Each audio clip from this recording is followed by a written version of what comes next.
자, 오늘 이 시간 우리 갈라디아서 4장 펴주시기 바랍니다. 자, 갈라디아서 4장 19절 받들어 읽겠습니다. 여러분, 이 말씀에 담겨있는 바울과 사역자들의 심정을 여러분은 잘 헤아리셔야 합니다.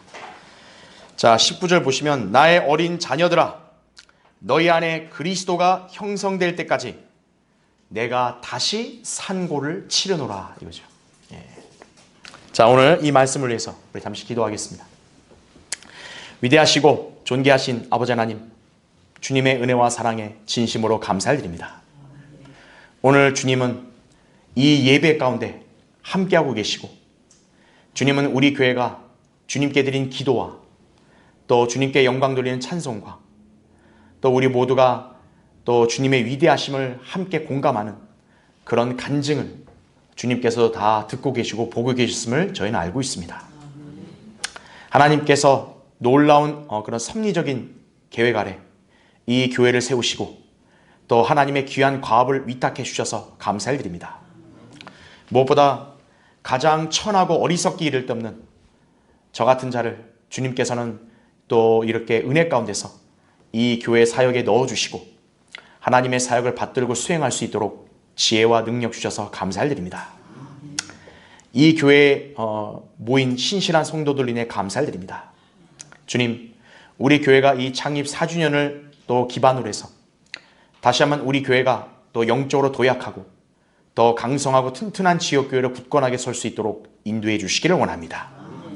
우리 여기 모인 성도들 한 사람 한 사람이 주님 오실 때까지 이 성경적인 신앙을 잘 지킬 수 있도록 독려해 주시고 이 진리의 대열에 굳게 서서 우리 모두가 한 마음 한 영 안에서 진리의 말씀에 따라 주님 앞에 또 온전한 헌신과 섬김으로 주님을 영화롭게 드리는 삶 살 수 있도록 인도해 주시기를 원합니다. 우리 교회와 성도들이 주님 안에서 계획하며 기도하는 내용들이 있습니다. 주님께서 그 계획과 기도를 들어주시고 이루어 주시고 또 주님의 풍성한 은혜 가운데서 모든 필요들을 채워주셔서 우리 교회와 성도들의 삶이 더욱더 풍성한 열매가 넘칠 수 있도록 주님 인도해 주시기를 원합니다. 이 시간도 이제 하나님 말씀을 듣는 시간입니다. 성령님께서 이 시간 우리 모두 안에 충만해 주시기를 원합니다. 저는 참으로 어리석고 우둔합니다. 저의 육신을 가려주시고 이 시간 주님 제 안에 충만해 주시고 제 입술을 주장해 주셔서 하나님 말씀을 담대하고 능숙하게 잘 선포할 수 있도록 역사해 주십시오. 우리 성도들의 마음의 밭을 주님 부드러운 옥토로 잘 갈아주시고 이 말씀의 씨가 성도들의 마음의 밭에 잘 뿌려지고 또 심겨지고 풍성한 열매를 맺는 삶이 될 수 있도록 역사해 주시기를 원합니다. 우리 성도들이 설교를 듣는데 어렵지 않도록 지각을 열어주시고 지혜와 분별을 주셔서 진리의 말씀을 잘 듣고 깨닫고 소화시킬 수 있도록 주님 인도해 주시기를 원합니다. 이 시간 마귀가 방해하지 못하게 막아주시고 주님께 영광 돌리는 귀한 시간 될 수 있도록 인도해 주십시오. 다시 오셔서 저희를 데려가 주실 주 예수 그리스도의 이름으로 기도드립니다. 아멘. 제2의 산고, 제2의 도약, 이 제목으로 말씀을 전하겠습니다. 만삭인 임산부가 출산이 임박해 오면 극도의 긴장과 두려움을 느끼기 마련입니다. 출산할 때의 고통은 어머니들만 알 수 있습니다. 남자들은 모르죠, 당연히. 그죠?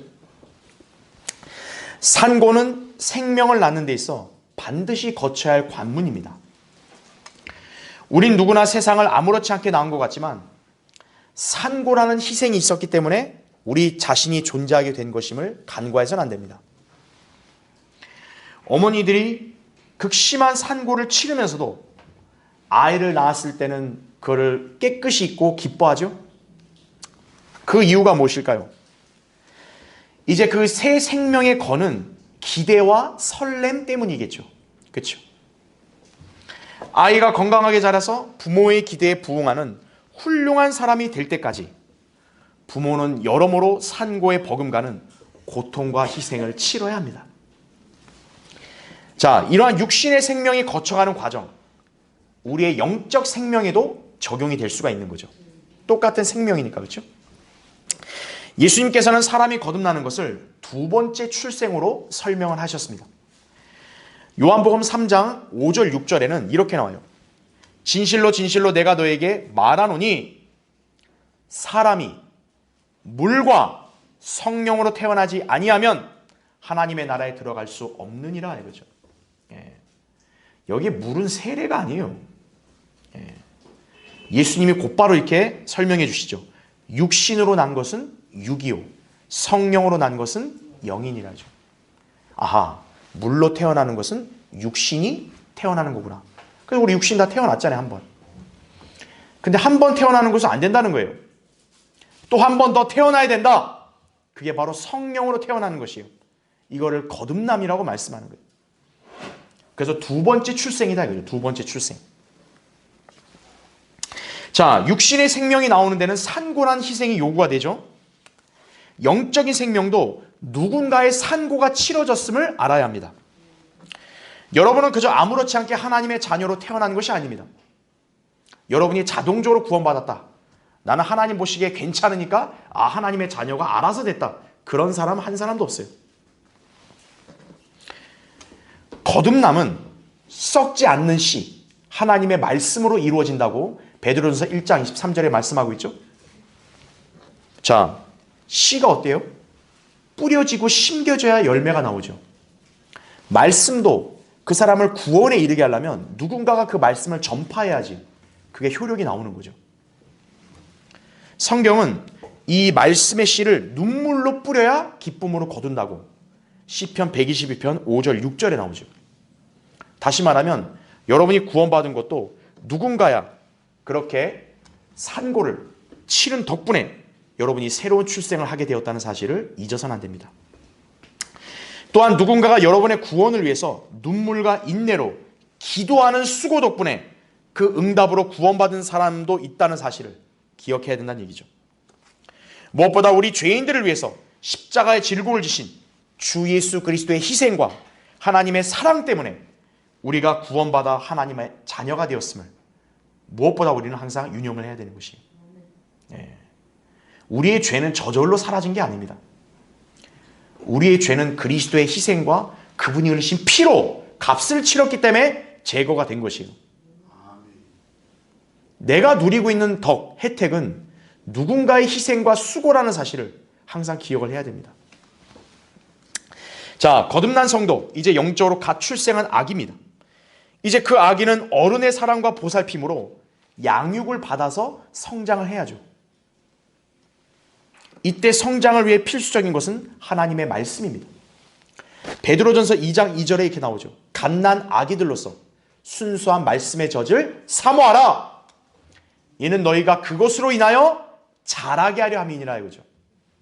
개역성경은 여기다 구원을 갖다 붙인 거예요. 구원에 이르도록 자란다 이거예요. 그러니까 행위구원을 가르치는 거예요. 개역성경 든 교회들은. 우리 성경에는 하나님의 말씀을 젖을 먹으면 자란다. 바로 구원과 영적 성장을 딱 구분짓는 거예요. 자, 영적인 어린아이가 장성한 어른이 되기까지 저절로 됩니까? 얼마나 많은 시행착오와 고통이 수반되는지 여러분 잘 아시죠? 한 사람의 죄인이 거듭나는 일에 있어서도 엄청난 희생과 수고가 뒤따르는데요. 그 사람이 영적으로 성장해서 신실한 그리스도인이 되기까지는 눈물의 기도와 인내의 양육에 따른 희생이 더 크다는 것이에요. 이것이 두 번째 상고예요. 가장 1차적으로는 하나님이 세우신 교회와 목자가 두 번째 상고를 치르는 거예요. 오늘 본문은 바울이 영적으로 어린 자녀들을 향해 그들 안에 그리스도가 형성될 때까지 다시 산고를 치른다고 고백을 하는 말씀입니다. 바울은 늘 자신이 구령하고 양육한 성도들을 부모의 심정으로 바라보며 대했습니다. 그런데 세월이 흘러감에도 여전히 성장이 더디고 육신적이고 어린아이로 정체되어 있는 상태를 보았을 때 얼마나 가슴이 아프고 괴로웠겠어요. 여기 다 부모님들 계시는데 자기 자녀가 세월이 흐르는데도 똑같이 그냥 한두 살처럼 행동해봐요. 여러분 그 부모로서 견딜 수 있겠습니까? 아버지 하나님께서 우리에게 원하시는 것이 무엇이죠? 그분의 아들인 예수 그리스도를 닮은 하나님의 아들들로 변화되길 원하시는 거예요. 이것이 여러분 안에 바로 예수 그리스도가 형성되는 거예요. 지금 바울이 얘기하죠. 그리스도가 형성된다 그랬죠. 여러분이 예수 그리스도를 닮은 그러한 모습으로 이렇게 딱 서기를 바라시는 거예요. 그때까지 산고가 요구되는 거죠. 하나님의 종은 주님께서 맡겨주신 성도들 안에 예수 그리스도가 형성될 수 있도록 산고를 치르고 있습니다. 하나님께서 지역교회를 세우신 것은 여러분을 말씀으로 양육하여 장성한 분량으로 자라게 하고 그리스도의 이 몸 안에서 제 기능을 수행하도록 하시기 위함이에요. 에베소서 4장 11절부터 16절에 나온다 이거죠. 지역교회가 있는 가장 기본적인 목적은 뭐냐면 그리스도 안으로 들어온 구원받은 지체들이 지체다운 역할을 수행할 수 있도록 양육을 시키는 거예요. 예. 그렇게 해서 여러분이 그리스도의 충만하심에 장성한 분량에까지 이르러야만 하나님께서 새 생명을 주신 목적이 이루어지는 거예요. 아버지 하나님이 여러분을 향해 가지신 기대가 그때서야 충족이 되는 거예요. 그럼 여러분에게 질문해 보죠. 여러분은 지금 아버지 하나님의 기대에 부응하고 있습니까? 하나님의 종은 산고를 치르고 있는 거예요. 저는 우리 교회가 창립 4주년을 맞이하면서 다시금 여러분이 예수 그리스도를 닮은 하나님의 아들답게 장성할 수 있도록 산고를 치러야 한다고 생각합니다. 그러나 기억하십시오. 산고 뒤에는 기쁨이 있죠. 우리 교회가 지금 이 순간에 이를 때까지 성장하는 과정에서 산고를 치렀다면 이제는 여러분이 장성한 그리스도인이 되어서 하나님께서 기뻐하시고 이 교회가 풍성한 열매를 이제 기대한 만큼 거둘 수 있는 그런 도약이 돼야 된다는 얘기예요. 그 전까지는 산고였다면 이제는 그 산고의 결실이 이제 올해부터는 우리가 나타나야 된다는 얘기죠. 우리 교회 온 구성원들이 다시금 영적으로 새롭게 도약하는 그런 계기가 되기를 바라는 것입니다. 그래서 오늘 설교의 주제는 당신 안에 그리스도가 형성되도록 하라 이거예요. 지금 여러분 안에 예수 그리스도가 온전하게 형성되어 있는지 점검하고 오늘 여러분은 여러분 안에 그리스도가 온전히 형성돼서 이제는 산고를 끝내야 돼요. 이제는 결실을 우리가 거둬야 한다는 얘기죠.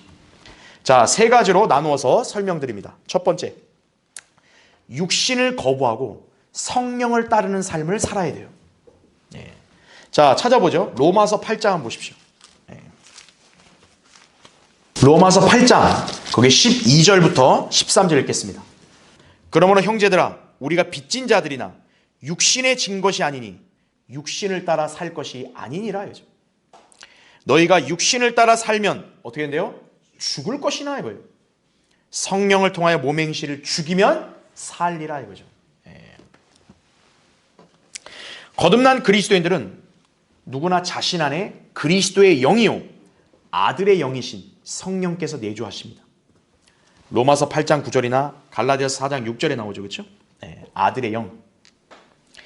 그래서 예전에는 우리는 그냥 육신 하나밖에 없었어요. 그래서 육신이 주관하는 대로 그냥 그대로 산 거예요. 하지만 이제는 우리 안에 성령이 내주하심으로 그분의 인도하심에 따라 살 수가 있습니다. 이제는 방향을 잡고 운전하는 키를 예전엔 그냥 육신이만 졌다면 이제는 성령님이 그걸 쥐실 수 있는 거예요. 여러분은 핸들과 키를 이제 성령님께 드릴 수 있게 된 것이에요. 로마서 8장 14절에도 하나님의 영으로 인도함을 받는 이들은 하나님의 아들들이니라 이렇게 말씀하는 거예요. 하나님의 아들들과 세상 사람들의 차이가 뭐냐? 세상 사람들은 그냥 자기 식대로 가는 거예요. 하지만 하나님의 아들들은 하나님의 영이 인도하시는 거예요. 이제 여러분의 선택 여하에 달려있는 거예요. 자, 우리에게서 육신은 이제 어떤 존재이고 무슨 가치가 있죠? 지금 바울이 말한 대로 우리는 육신에 더 이상 진 빚이 없어요. 여러분 예전에 육신의 빚을 지고 있기 때문에 육신이 시킨 대로 살았는데 이제 그 빚이 다 청산된 겁니다. 어떻게 청산되었을까요? 예수 그리스도께서 갈보리 십자가에서 그분의 그 고귀한 피를 흘려주심으로써 우리 죄값을 다 치르신 거예요. 그래서 육신과의 채무 관계가 청산된 거예요. 그래서 바울이 여기서는 우리가 더 이상 빚진 자가 아니다 이거예요. 계시록 1장 5절과 요한일서 1장 7절에 나오죠. 여러분이 구원받는 순간 그동안 육신에 지고 있던 빚은 다 소멸되었어요. 그래서 우리는 육신의 제재를 더 이상 받을 이유가 없어요. 말하자면 여러분은 이제 육신에 끌려다니지 않아도 된다는 것이에요. 그리스도께서 너희 안에 계시면 몸은 죄로 인하여 죽은 것이라는 바로 이 말씀대로 여러분은 이제 죄의 몸으로부터 벗어나 해방된 거예요. 그동안은 이 육신의 채무자라고 해가지고 육신이 끌려다녔는데 채무관계 끝났어요. 그럼 이제 너와 볼일 끝났다 이거죠. 이 육신 너와 볼일 끝났다. 넌 너대로 가. 나는 이제 성령님의 손을 잡고 가겠다 이거죠. 그렇게 해야 마땅해요. 그런데 문제가 생겼죠. 우리 육신의 본성이 여전히 남아있는 거예요. 그리스도인은 이제 그리스도 안에서 새로운 피조물이 되었음에도 불구하고 우리 안에 내재되어 있는 이 육신은 계속 옛날의 습성을 우리에게 강요하면서 성령을 거스르도록 부추기고 있는 거예요. 그래서 그리스도인은 자신 안에 수없는 갈등과 다툼을 겪을 수밖에 없다 이거죠. 갈라디아서 5장 17절에 이런 말씀이 있죠. 육신은 성령을 거슬러 욕심을 부리며 성령은 육신을 거스르나니 이들은 서로 반목하여서 너희가 하고자 하는 것을 하지 못하게 하느니라 말씀하는 거예요. 예. 여러분 안에 계신 성령은 여러분을 진리로 인도하시려고 해요. 진리의 말씀을 들으러 가자. 하나님께서 너를 양육하기 위해 세우신 교회로 와서 예배 드려. 그렇게 인도하려고 하는데 여러분의 육신이 딴지를 거는 거예요. 야, 뭘 피곤하게 그런 데 가냐. 야, 너 자신이 중요하지. 야, 그냥 가지 마. 그냥 적당히만 해. 여러분의 육신은 그렇게 반목을 하는 거예요. 딱 발목 잡고. 그러니까 여러분 안에 성령과 육신이 계속 반목하는 거예요. 매일 매순간. 양자 간에는 타협이나 절충이 없어요. 여러분은 육신과 성령 이 양자 중에 택일을 해야 돼요. 그에 따라 여러분의 인생은 육신의 일들로 가득할지 성령의 열매를 맺을지가 결정이 되는 거죠. 여러분은 지금 둘 중에 어디를 손잡고 나아가고 있습니까? 그리스도인이 육신을 따라 살면요, 자신 안에 그리스도가 형성될 수가 있겠어요? 자기 자신으로만 꽉 차는 거죠. 우리 육신이 예수님과 닮은 구석이 도대체 어디 있습니까? 그렇죠? 육신을 따라 살게 되면요, 성령의 인도하심을 뿌리치게 됩니다. 그러면 육신의 죄의 본성에 사로잡혀 하나님과의 교제가 단절이 되고 그 성도는 계속 죄 가운데 거하고 있는 거예요. 그럼 그 결과가 무엇인 줄 아십니까? 하나님께 혹독한 징계를 받는 거예요. 고린도서 11장 32절에 나온 대로 징계를 받는다 이죠. 그럼에도 깨우치지 못하고 돌이키지 않으면 급기야 하나님은 죽음을 허락하시는 거예요. 그래서 피터 라크만 목사님은 이런 말을 했죠. 어떤 그리스도인들은 본향으로 가는 지름길을 택한다. 이렇게 얘기한 거예요. 그러니까 쉽게 말하면 본향 가고 싶어 안달이 났다는 거죠. 빨리 죽여달라 이거예요. 주님 앞에서. 빨리 죽는 길은 하나예요. 육신대로 여러분 계속 살면은 하나님께서 그냥 생명을 걷어 가시는 거예요. 생각해 보십시오. 한 번뿐인 인생인데 하나님의 영광을 위해서 의미 있게 살아야 되는데 그걸 놓쳐버리는 거 아니겠어요? 허무하죠. 그렇죠? 그리스도인이 육신을 거부하기 위한 성경적 비결은 무엇일까요? 바로 자신이 예수님과 함께 십자가에 못 박혔음을 알아야 되는 거예요. 로마서 6장 6절에 나온 대로 우리 육신의 지체를 스스로 죽여야 함은 물론이고 우리 안에 있는 새 사람을 입어야 한다는 얘기죠. 옛날에 낡은 옷이 있었어요. 그래서 여러분 새 옷이 생겼어요. 그럼 여러분 어떻게 해야 되죠? 낡은 옷 벗어버리고 이거 입자! 새 옷을 입어야 되죠. 근데 육신적이고 어리석은 그리스도인들은 뭐냐면 새 옷 입은 다음에 다시 거기다 육신의 옷을 덧입는 거예요. 아깝다. 아유, 이걸 어떻게 가만 놔두냐. 둘 다 입자. 새 옷도 입고 그 위에 낡은 옷을 덧 입어요. 여러분 얼마나 그 모습이 어색합니까? 그렇죠? 찾아보죠. 골로새서 3장 한번 보세요. 자, 골로새서 3장 거기 5절부터 제가 읽겠습니다. 그러므로 땅 위에 있는 너희의 지체를 어떻게 하라요? 죽이라 그러죠. 죽이라. 곧 음행과 부정과 사욕과 악한 세욕과 탐심이니 탐심은 우상 숭배니라 하죠. 이런 것들 때문에 하나님의 진노가 불순종의 자녀들 위에 임하느니라. 너희도 전에는 이런 것들 가운데 살면서 그들 가운데서 행하였느니라. 이제는 너희가 이 모든 것, 즉 분노와 성냄과 악의와 하나님을 모독하는 것과 너희 입에서 나오는 추잡한 말을 벗어버리라죠. 서로 거짓말하지 말라. 너희가 그 행위와 함께 옛사람을 벗어버리고 그를 창조하신 분의 형상을 따라 지식 안에서 새롭게 된 새 사람을 입었으니 이렇게 나오죠. 새 사람은 예수 그리스도를 가리키는 거예요. 여러분 안에 계신. 그래서 12절 보세요. 한 줄 내려와서 너희는 하나님의 택함을 받은 거룩하고 사랑받는 자로서 자비로운 마음과 친절과 마음의 겸손과 온유와 오래 참음으로 옷 입으라 말씀하는 거죠. 이게 바로 여러분이 육신을 거부하고 성령을 따라 사는 비결이에요. 여러분 안에 예수 그리스도가 형성이 되려면 성령의 주관을 따르고 옛사람을 거부해야 되는 거예요. 여러분 그게 근데 쉽겠어요? 그래서 고통이 수반이 되는 거예요. 많은 인내와 고통을 감내해야 된다 이거죠. 그렇게 해야 여러분이 진정한 그리스도인으로 살게 되는 거예요. 여러분 안에 계신 그리스도가 딱 형성이 되는 거예요. 그때서야. 어떤 사람이 조지 뮬러, 기도를 생애 5만 번 응답받은 그리스도인이죠. 이분에게 그렇게 많은 기도 응답을 받는 비결이 뭐고 성공적인 삶을 살 수 있었던 원인이 뭐였는지를 물었어요. 그러자 조지 뮬러가 이렇게 대답을 했다고 합니다. 구원받은 이후 4년이 지났을 무렵 저는 예수 그리스도 안에서 철저하게 죽었습니다. 그날은 조지 뮬러, 그 자기를 가리키는 거죠.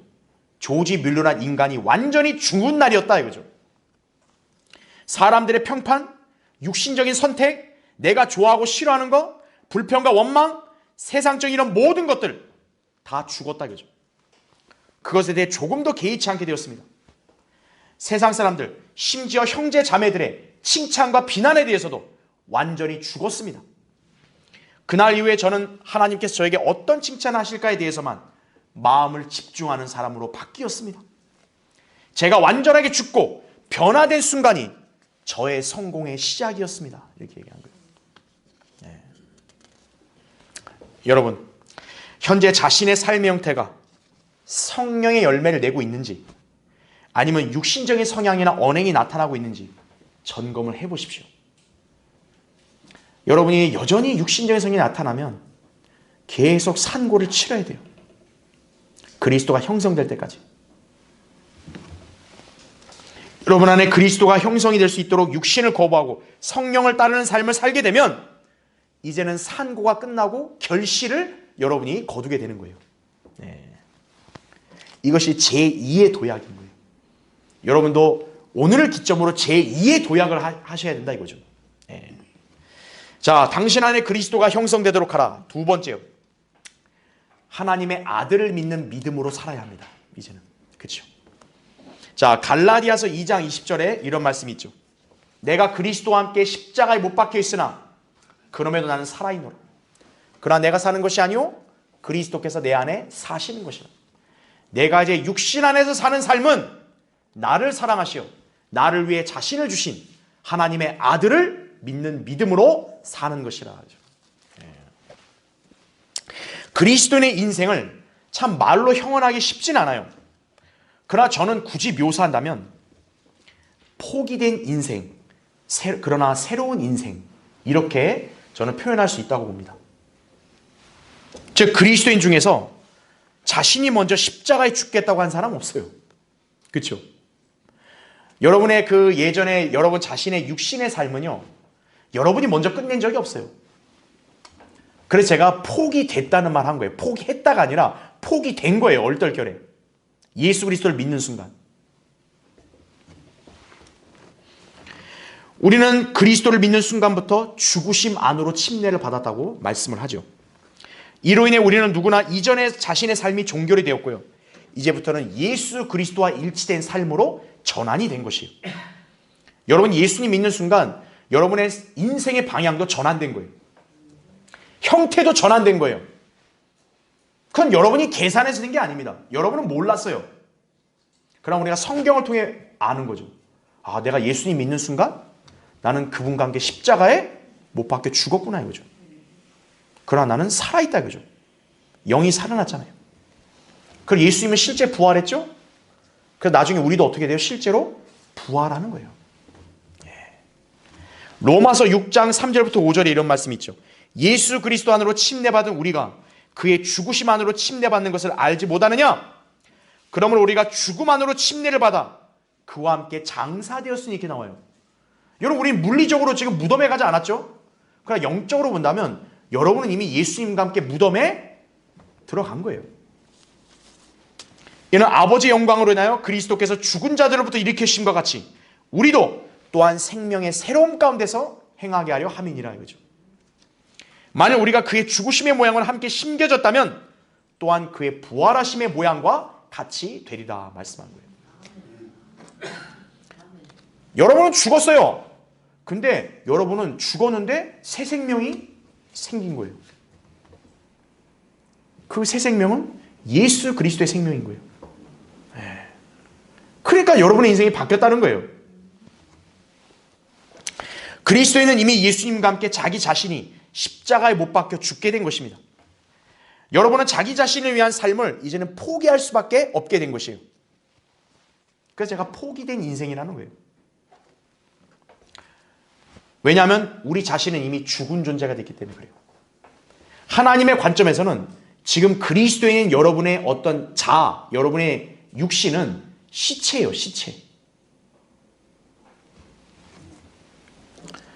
그렇게 여러분은 예전처럼 자기 자신을 위해 살게 되면 마치 무슨 모양새냐? 시체가 무덤에 나와가지고 막 살아있는 사람처럼 행세하는 거와 똑같은 거예요. 네. 이것이 바로 그리스도인이 감내할 숙명이다. 그죠? 그러나 바울이 얘기한 대로 그리스도인은 죽었어도 지금 살아있다. 이거죠. 이전의 인생은 죽음으로 끝났어요. 근데 지금 우리가 살아있다는 거. 뭔가 다른 목적이 있어서겠죠? 그 목적이 뭡니까?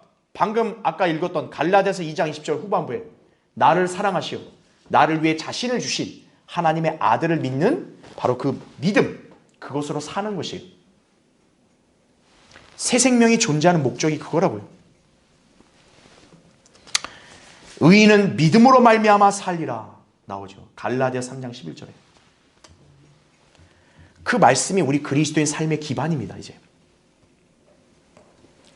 우리가 영적으로 태어나게 된 거, 예수 그리스도를 믿는 믿음 때문에 태어났죠. 그래서 우리가 영적 생명을 지니게 된 거죠. 이와 마찬가지로 영적 생명이 자라는 삶을 살기 위해서도 하나님의 아들이신 예수 그리스도를 믿는 믿음이 있어야 하는 거예요. 거듭나는 것도 예수 그리스도를 믿는 믿음 때문에 됐다면 영적 성장도 예수 그리스도를 믿는 믿음만으로 가능한 거예요. 교회 수십 년, 100년 다녔다 해서 믿음이 저절로 생기는 게 아닙니다. 기도원이나 산속에 들어가서 하나님 이름 나무 부여잡고 그렇게 외친다 해서 믿음 생기는 거 아니에요.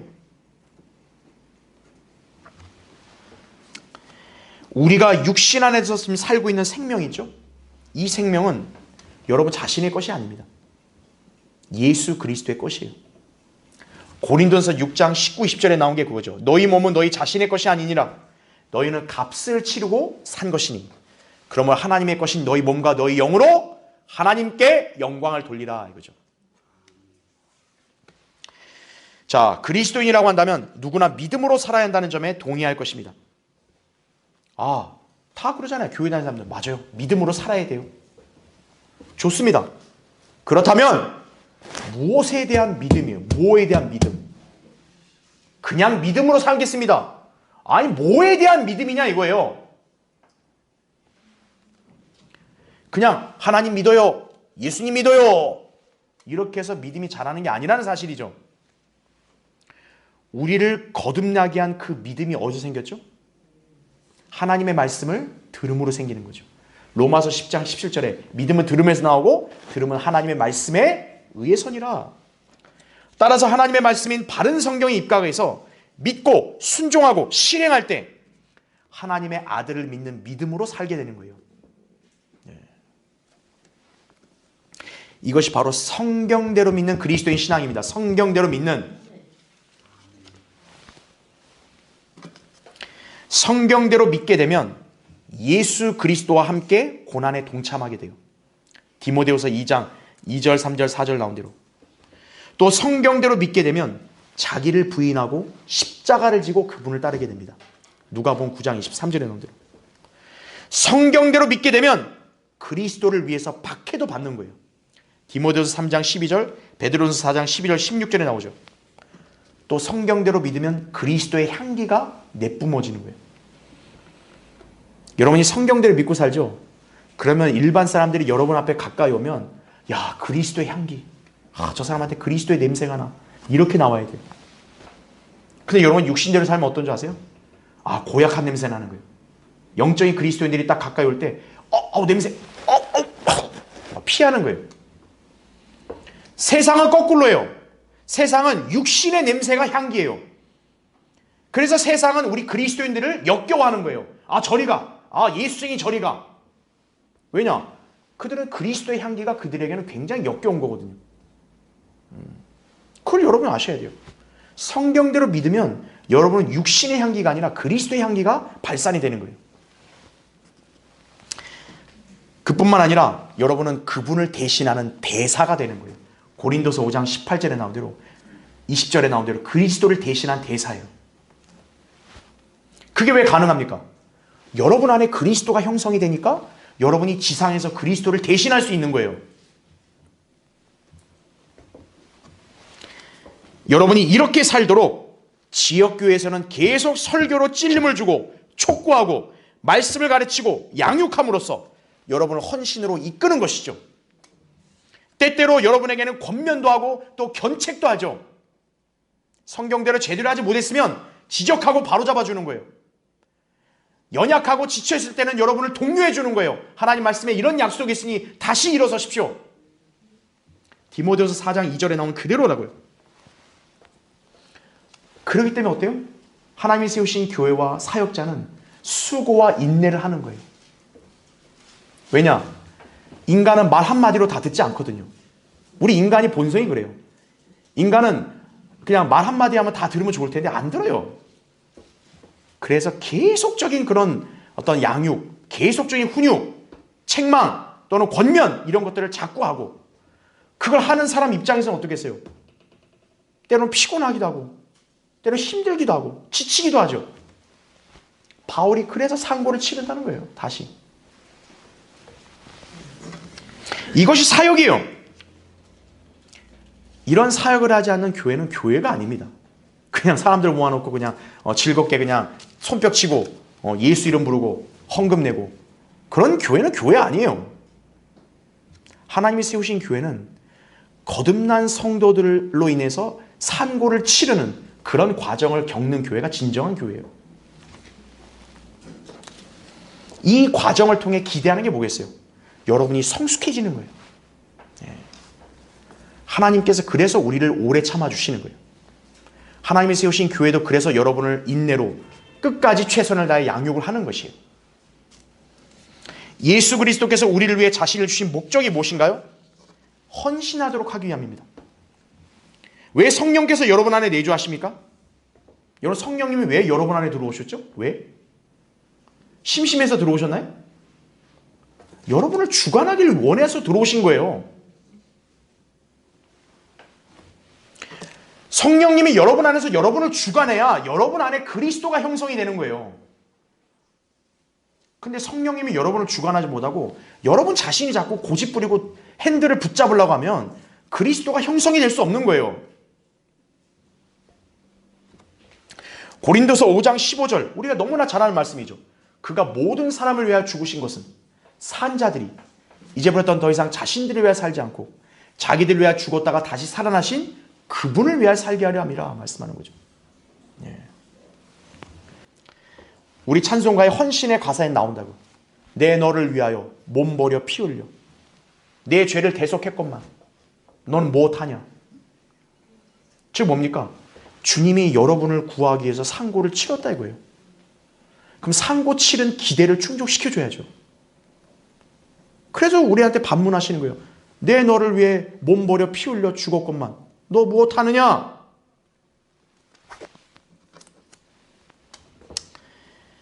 여러분, 그리스도에는 누구든 자기 자신의 인생은 포기되었습니다. 여러분이 그걸 애써 부인한다 해서 달라질 게 없어요. 아니에요. 난 내 인생은 내 거예요. 나는 나를 위해 살 거예요. 여러분이 백날 그렇게 얘기해 본들 여러분의 위치는 바뀌지 않았어요. 여러분 자신은 이미 죽은 거예요. 예수님을 믿는 순간부터. 이제는 여러분은 새로운 인생을 살아야 합니다. 그 인생은 하나님의 아들을 믿는 믿음으로 사는 거예요.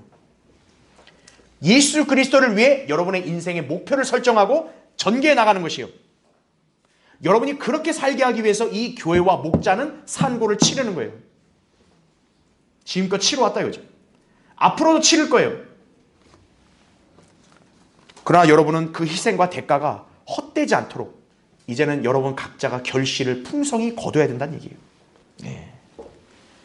자, 당신 안에 그리스도가 형성되도록 하라. 마지막 세 번째요. 성령으로 충만해야 됩니다. 여러분 성령으로 충만해야 여러분 안에 그리스도가 형성이 되는 거죠. 예. 에베소서 5장 18절에도 술 취하지 말라. 그것은 방탕한 것이니 오직 성령으로 충만하라 말씀하죠. 왜 성령으로 충만해야 됩니까? 당연히 하나님의 명령 때문이기도 하지만 성령으로 충만해짐으로써 그 성도가 그리스도를 닮아가는 거예요. 예. 여러분 인간은요 누구나 자기 내면을 무엇으로 채우기를 갈망하고 있습니다. 여러분 인간이 제일 못 견디는 게 뭔지 아세요? 왜 어떤 사람은 극단적으로 자기 생을 포기하는 줄 아세요? 자기 자신이 공허할 때 그런 거예요. 공허할 때. 자기 안에 뭔가 텅 빈 것 같아요. 그럴 때 바로 낙이 없다는 말 하는 거예요. 낙이 없다. 살아서 못하냐 이거예요. 그래서 자살도 하는 거예요. 그러니까 인간은 공허함을 견딜 수 없어요. 그래서 인간은 늘 자기 안을 뭘로 채우려고 그래요. 대다수 인간들이 허무한 인생을 달리기 위해서 그 술을 찾는 거예요. 술. 술만큼 자신 안을 가득 채우기 좋은 게 없거든요. 술 찾는 거예요. 공허하다 힘들다 이거예요. 나는 술밖에 없네 이거죠. 야, 술 한잔하러 가자. 세상 사람들이 다 그러는 거예요. 그래서요. 돈 잘 번 사람이든 공부 많이 한 사람이든 그죠? 뭐 유명한 사람이든 다 때 되니까 공허한 거예요. 야, 이거 어떡하냐? 아, 술 한잔 하자. 이거죠. 그러나 성경은 우리에게 성령으로 충만하라고 말씀하는 거예요. 성령으로 충만하라. 여러분 안에 그리스도가 온전히 형성되려면 여러분 자신 안을 성령으로 가득 채워야 돼요. 술이나 세상적인 것들로 가득 채우면은 여러분 안에 그리스도가 형성이 못 돼요. 오늘날 대다수의 교회들 성령 충만의 개념을 모릅니다.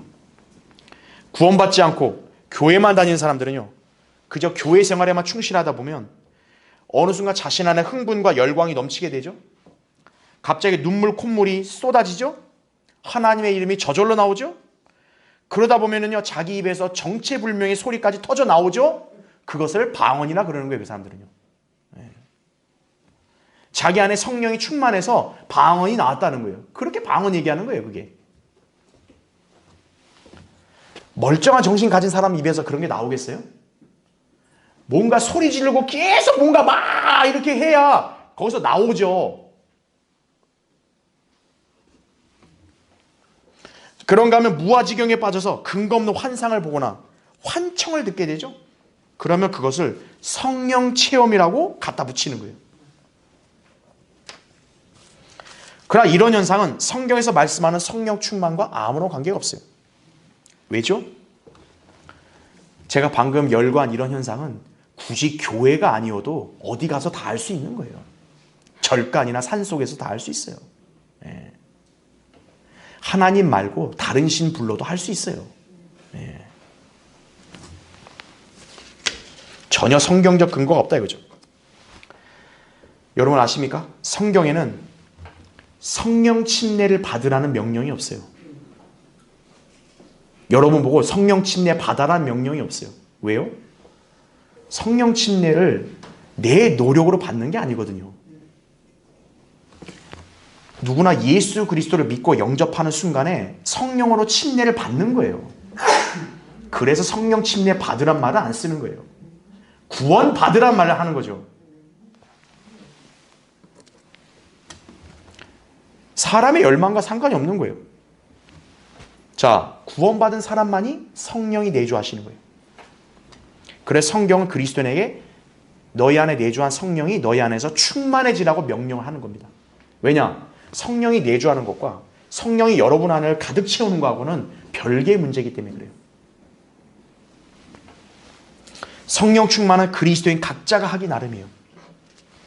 그럼 여러분은 지금 성령으로 충만한 삶을 살고 있습니까? 그리스도인들 중에서 성경에 어긋난 행동을 하거나 또는 성경에 어긋진 생각을 함으로써 성령을 슬프게 하는 사람이 적지 않아요. 구원받은 사람 안에서 성령이 떠나진 않는데 그 성령님이 얼마나 괴롭고 슬프겠어요. 그 사람 안에 내주하여 있어야 되는데 이 사람은 맨날 육신적인 생활만 하고 앉아있는 거예요. 성령님이 얼마나 그 참 역겨우시고 괴로우시겠어요. 성령을 멸시하고 자기 육신대로 행함으로써 죄를 짓는 경우가 많다고요. 여러분이 성령으로 충만하지 않게 되면 여러분의 믿음은요 표류하게 되는 거예요. 표류. 항해는 어때요? 목적지가 있어야 그게 의미 있는 항해가 되는 건데 그냥 표류예요. 표류. 이리 갔다 저리 갔다 계속 이러는 거예요. 성령의 열매를 내는 생활을 할 수가 없어요. 그래서 자기 자신은 물론이고 하나님의 교회에도 유익한 존재가 되질 못해요. 결국에는 쭉정이가 돼서 무기력하게 됩니다. 성령으로 충만하지 않은 사람은요 그래서 무기력해요. 그러니까 누가 옆에서 불면 그냥 팍 그냥 아이고 날아갈 그렇게 돼버린다고요. 성령으로 충만한 사람은요 반석 같아요. 막 태풍이 쳐도 쳐봐. 근데 성령이 충만하지 않고 육신적으로 사는 사람은 비실비실하니까 어때요? 으아! 날아갈 것처럼 되는 거예요. 약하죠. 자, 그 근거를 볼까요? 여러분 시편 한번 보세요. 시편 1편. 거기 2절 보세요. 그의 즐거움이 주의 법에 있으니 그가 주의 법을 주야로 묵상하는도다 나오죠. 하나님 말씀을 주야로 묵상하는 성도는 의인이에요. 근데 그 의인 보세요. 3절. 그는 강가에 심겨진 나무 같아서 계절을 따라 열매를 맺으며 그의 잎사귀도 마르지 아니하리니 그가 무엇을 하든지 번성하리로다. 근데 4절 보세요. 악인들은 그렇지 아니하니 어떻게 됐대요? 바람에 날리는 쭉정이와 같도다. 쭉정이는 후만 불면 바로 날아가는 거예요. 인생의 바람은 뭐냐? 시련과 역경과 같은 그런 거친 것이라고요. 믿음이 없는 사람은 그걸 이겨낼 재간이 없어요. 바로 실족하고 배교하게 되는 것이죠. 그래서 어때요? 성령으로 충만해야 된다는 얘기예요. 자, 그럼 이제 우리는 성령 충만의 비결을 배워야 될 거 아니겠어요? 도대체 어떻게 해야 내가 성령으로 충만하냐 이거예요. 간단하게 한 단어로만 설명드리자면 경건이에요. 경건. 경건이란 하나님을 닮은 삶, 즉 godliness를 말하는 거예요. 여러분 사람은 자기 신체의 건강을 몹시 신경 쓰죠. 몸에 좋다고 하는 음식이나 식품은요 누가 안 시켜도 알아서 챙겨 먹어요. 체력 증진과 튼튼한 몸을 위해서 운동을 즐겨합니다. 몸의 훈련 유익한 게 맞아요. 그러나 그리스도인에게 있어서는 그것보다 더 중요하고도 유익한 건 뭐냐? 경건에 이르는 훈련이에요. 디모데전서 4장 7절 8절에도 경건에 이르도록 내 자신을 훈련하라. 몸의 훈련은 유익이 적지만 경건은 모든 일에 유익하여 현재와 미래의 생명의 약속을 소유하게 하느니라 말씀하는 거예요. 경건은 그리스도인의 영적 생명의 건강과 직결되는 거예요. 아까 얘기했다시피 몸 건강하기 위해서 여러분 식이요법이나 운동하잖아요. 마찬가지로 여러분의 영적 생명이 건강하려면 경건한 삶이 중요한 거예요.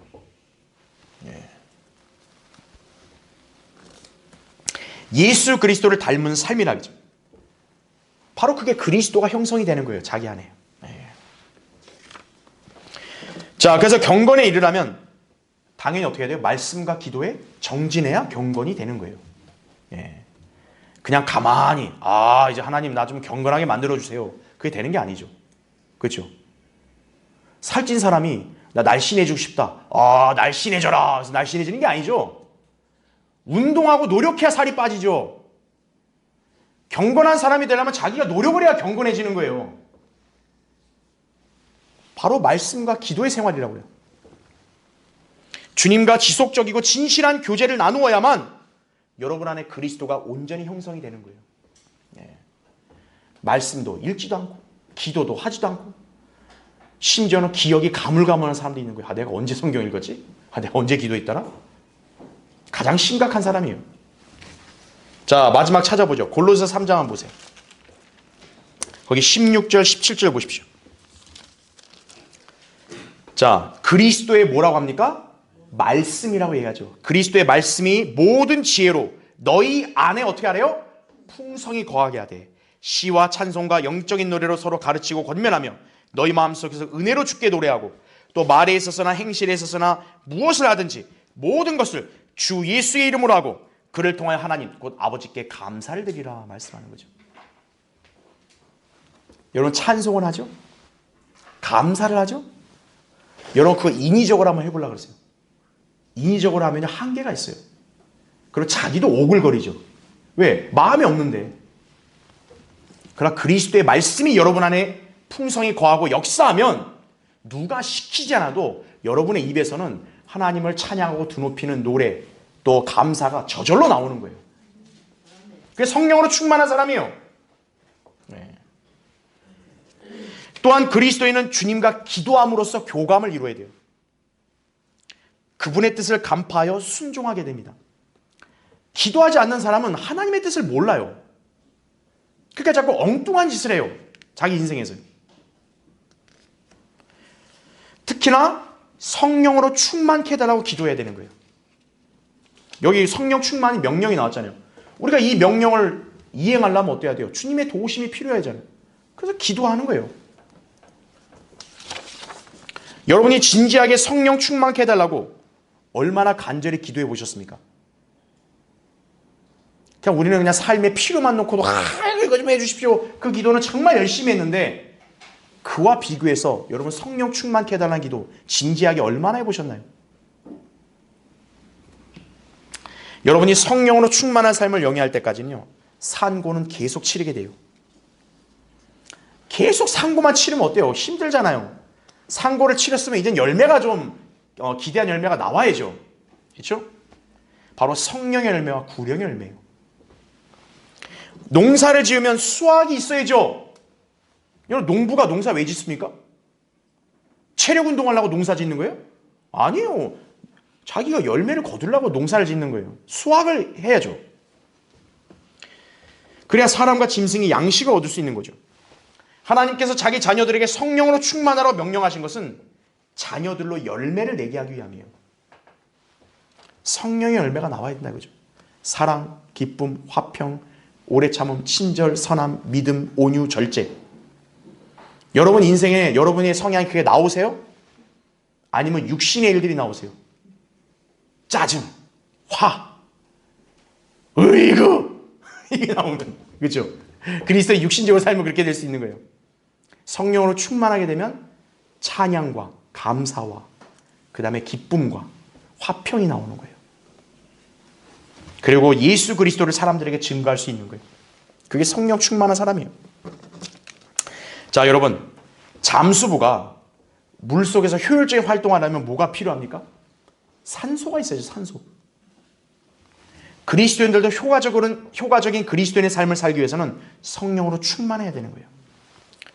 그리스도인이 승리의 삶을 살려면 성장을 해야 돼요. 여러분의 성장을 누가 돕냐? 성령님이 도울 수 있는 거예요. 그래서 성령으로 충만해야 여러분이 성장하는 거예요.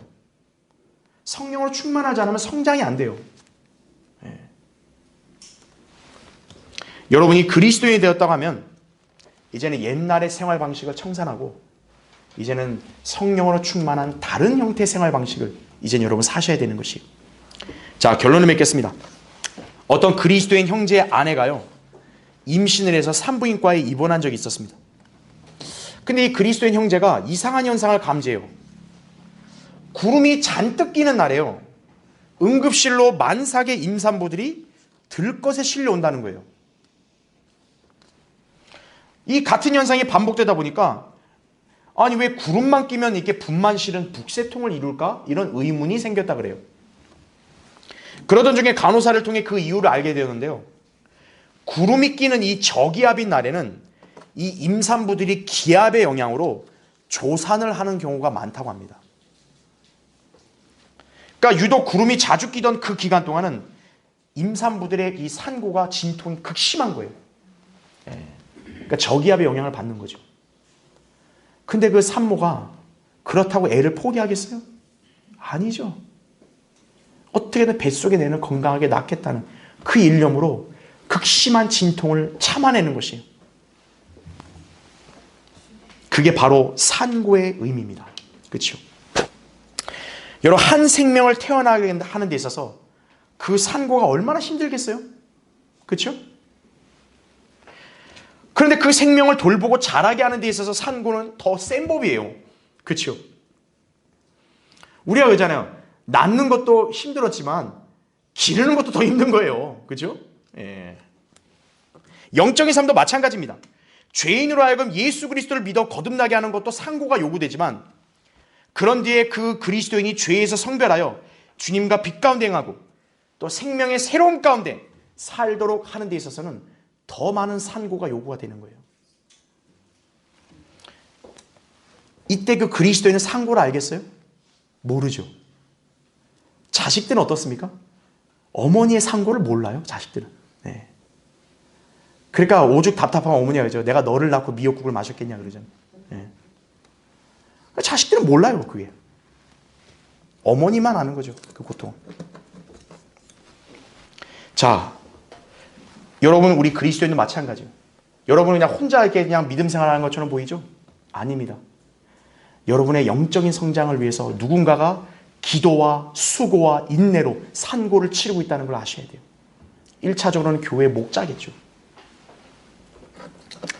여러분의 영적 삶을 위해 수고하고 기도하며 양육하는 그런 목자의 수고를 여러분 기억하셔야 돼요. 산고를.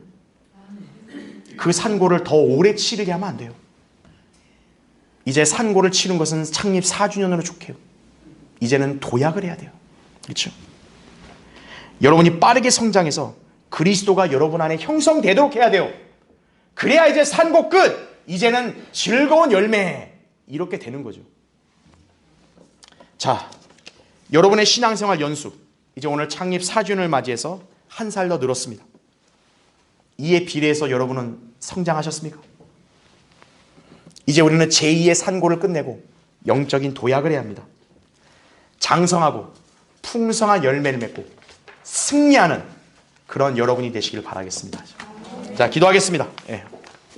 위대하신 아버지 하나님, 오늘도 부족한 종 들어서 주셔서 하나님 말씀을 전하게 해주시니 감사를 드립니다. 오늘 우리 교회가 창립을 맞이해서 정말 의미가 있고, 우리는 늘 항상 한 해 한 해 생일을 기점으로 해서 항상 자신을 돌아보고 늘 성장하고 있는지 또 진전되고 있는지를 항상 우리는 점검하기 나름입니다. 오늘 우리는 우리의 영적 생명이 과연 이제는 하나님께서 기대하시는 바에 부응하고 있는지, 열매를 맺고 있는지 우리가 다시 한번 확인하고, 그동안 미진했다면 우리가 다시금 주님과 온전한 관계를 형성하여 이제는 우리가 산고를 끝내고 이제는 풍성한 결실을 즐겁게 누리는 그런 한 해가 될 수 있도록 인도해 주시기를 원합니다. 교회와 성도들이 모두 한층 더 영적으로 도약하고 강성하게 되는 그런 계기가 될 수 있도록 인도해 주십시오. 이 초청 시간 주님 영광을 위해 사용해 주시고, 또 성도들이 주님께 기도하고 간구하는 내용들을 응답해 주시고 이루어 주시기를 원합니다. 주 예수 그리스도 이름으로 기도드립니다. 아멘.